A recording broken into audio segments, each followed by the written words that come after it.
Le FC Polémique est de retour, les amis. J'espère que vous allez bien. Je suis fatigué. On est à 36 heures du retour de la Ligue des Champions.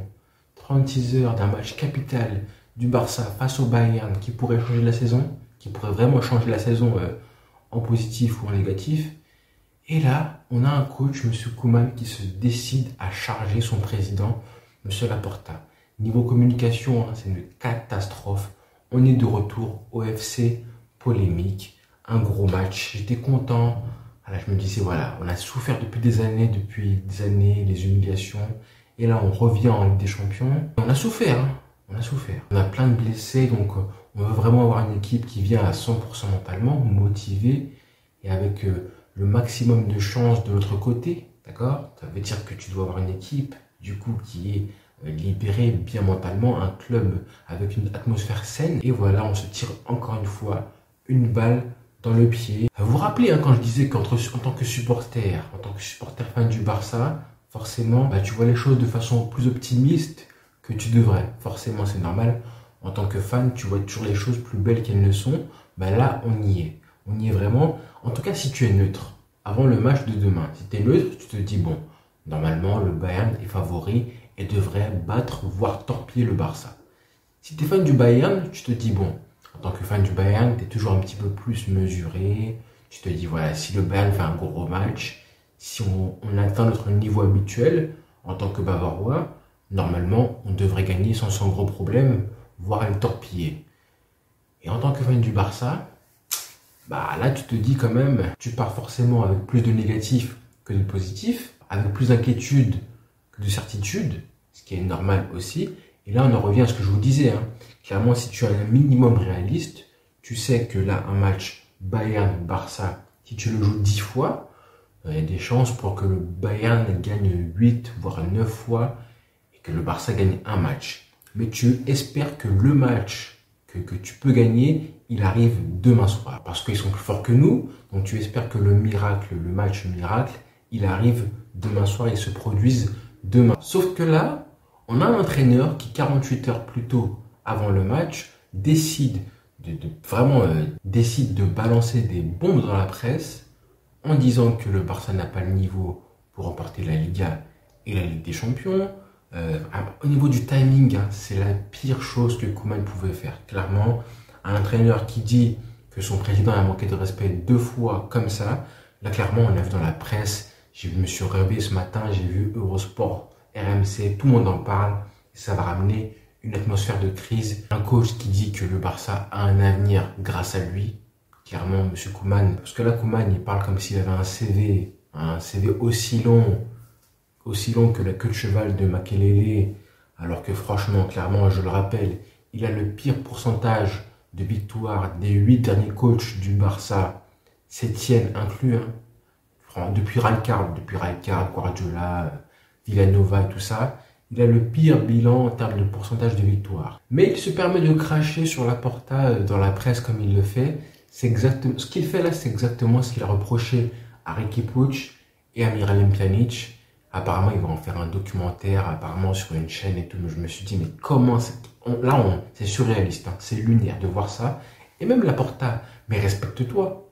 Comment ça se fait qu'un coach te manque de respect comme ça, aux yeux du monde, aux yeux de la presse? Si c'était dans le même cas, si c'était Florentino Pérez qui faisait ça, Ancelotti qui fait ça à Florentino Pérez, ou peu importe, un Zidane, n'importe qui fait ça à Pérez, mais dans la minute, tu vas au goulag, tu es renvoyé. Là, à ce niveau-là, clairement, Pérez, c'est Mobutu, hein, il rigole même pas. Et là, on a Laporta qui ne dit rien, qui apparemment est contrarié, sans plus, qui ne fait rien. Alors, ce que raconte Koeman dans la presse, peut-être que c'est vrai, et encore. Mais c'est quoi le but de le raconter comme ça, là, à 1 jour, à 2 jours à 48 heures du match? Je comprends vraiment pas. Clairement, hein. Moi, je comprends les supporters du club qui, aujourd'hui, n'en peuvent plus de Koeman, comme moi, hein. Et ceux qui regardent les matchs, clairement, en se disant qu'ils veulent que le Barça gagne, mais si le Barça gagne, ça veut dire que Koeman, ça lui profite à Koeman, donc il va rester encore des années au club, alors qu'on a du mal, clairement, à croire que ce mec-là peut faire que le Barça redevienne un club, un cadre européen. S'il reste au club, C'est un sentiment très malsain, j'en parle souvent, mais ce sentiment-là, il a été créé par Koeman. Koeman est responsable à 99% des gens qui sentent que clairement ils sont pour le club, mais ils veulent que Koeman parte du Barça. Donc du coup, ils sont pour le club, mais à moitié. Clairement, ça me fait penser un petit peu à Liverpool, le 4-0 en 2019, quand le Barça perd en demi-finale. Si le Barça passe en finale, bah, tu te dis qu'on a des chances pour prendre la LDC. Mais si on prend la LDC, ça veut dire que Valverde aurait continué, que Bartomeu aurait peut-être été réélu encore une fois. Et bon, en même temps, tu te dis, hein, Messi, le Barça, on aurait tellement voulu gagner la Ligue des Champions. C'est compliqué de te sentir à ce point divisé. On est divisé à cause de l'attitude et des performances de Koeman au niveau du sportif. Et même, du coup, au niveau de l'extra-sportif et de son attitude envers les médias, envers les joueurs, c'est vraiment très compliqué. Alors, on attend de voir, hein, monsieur, l'avenir du Barça grâce à lui. Alors, l'avenir du Barça, monsieur Koeman, nous, on veut des actes, pas des paroles. On veut des actes, vraiment, maintenant, du concret. Et on les veut tout de suite. Hein, de l'avenir, certes, mais l'avenir immédiat, à commencer par demain, face au Bayern Munich. Comment tu fais pour avoir un match parfait comme ça? Comment tu fais pour avoir le maximum de chance de ton côté quand tu pollues l'atmosphère du club comme ça? Comment faire le match parfait? Face au Bayern qui est en confiance, un Bayern qui est premier du classement, en confiance, qui a joué ce week-end, qui a marqué 11 buts en 3 matchs, les 3 derniers matchs, 11 buts, qui a joué ce week-end. Donc contrairement à nous, bah, ils ne seront pas en manque de rythme, hein, ça faut le dire aussi. Alors j'aurais pu faire la phrase habituelle, oui, pour gagner, il faut du coup avoir la possession, gagner la bataille du milieu de terrain et tout ça. Mais déjà, pour avoir la possession, déjà, il faut avoir une bonne relance, il faut réussir sa relance, évidemment. Il faut réussir à faire sauter le pressing adverse, il faut réussir à s'installer dans le camp adverse durablement. Normalement, Koeman devrait mettre un 3-5-2 avec Piqué, Araujo et un troisième, peut-être De Jong, s'il décide de mettre De Jong en défense centrale pour la relance et aider la relance. Ce qu'il faudrait un milieu de terrain avec Pedri, Coutinho et Busquets et Memphis Depay et De Jong en attaque. Et voilà, hein, des ailiers, des pistons droit et gauche avec Baldé apparemment ou Alba. Apparemment Alba c'est mort. Et Sergio Dest. Mais bon, quoi qu'il arrive, il faudra mettre de l'intensité dès le début du match.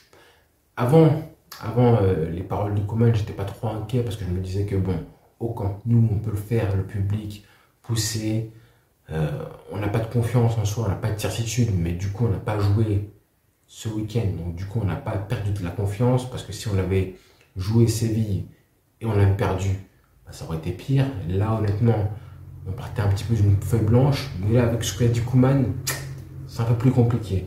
Mais quoi qu'il arrive, il faudra avoir la possession de balle, commencer une bonne entame de match, réussir à les faire douter eux, hein, mentalement les faire douter, parce qu'ils sont un petit peu trop confiants, là, trop de certitude. Un petit peu les bousculer comme a fait le PSG à Munich la saison dernière. Et quoi qu'il arrive, hein, l'objectif c'est évidemment lancer la saison, prendre confiance. Parce que même un match nul, honnêtement, c'est un bon résultat. Un match nul, ce serait une bonne chose. Mais bon, là, avec ce que Koeman a dit, honnêtement, niveau confiance, j'ai très peur. J'ai très peur et j'ai vraiment envie de voir comment Laporta va réagir à ça. Donc voilà les frères, rendez-vous demain après le match. Mais bon, on y croit quoi qu'il arrive, on est supporters, on est fans. On est toujours optimiste, ouais, quoi qu'il arrive. Et sur un match, hein, tout peut arriver. C'est pour ça qu'on aime le foot. Donc voilà les frères, bonne journée à tous. Ciao.